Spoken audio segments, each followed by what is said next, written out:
নমস্কার বন্ধুরা, শুভ সন্ধ্যার একরাশ মিষ্টি শুভেচ্ছা জানিয়ে আজকের ভিডিও শুরু করছি। আজ উল্টো রথের আগের দিন, আর আজ আমি এসেছি মেমারিতে। আমার বন্ধু জানায় আজকে নাকি জগন্নাথ দেবের ভোগ খাওয়ানো হবে সাধারণ মানুষদের। তাই মন্দির প্রাঙ্গণে ঠাকুর দর্শন করলাম সবার আগে। খুব সুন্দর ঠাকুরকে পোশাক আশাক পরিয়ে সাজানো হয়েছে। রকমারি ফুলের মালা দিয়ে সাজানো হয়েছে ঠাকুরের সিংহাসন। অনেক ভক্তের সমাগম হয়েছে এই মন্দির প্রাঙ্গণে। চতুর্দিকে লাইট দিয়ে সাজানো হয়েছে। এই মন্দিরের এক প্রকার দর্শনার্থীদের মন কেড়ে নিয়েছে।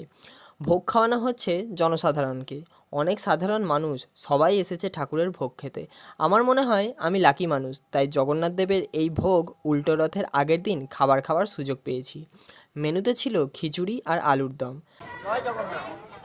আলুর দমের টেস্ট এতটাই ভালো ছিল যে তোমাদের সাথে শেয়ার করতে পারবো না।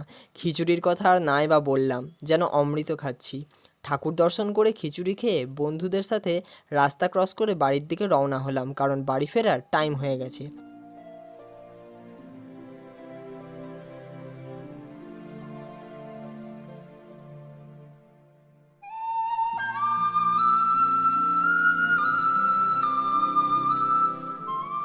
আজকের এই মিনি ভ্লগটা তোমাদের কেমন লাগলো?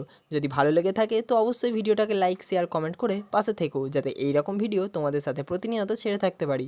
ততক্ষণ তোমরা ভালো থাকো, সুস্থ থাকো। দেখা হচ্ছে পরের ভিডিওই। আজকের জন্যে বাই।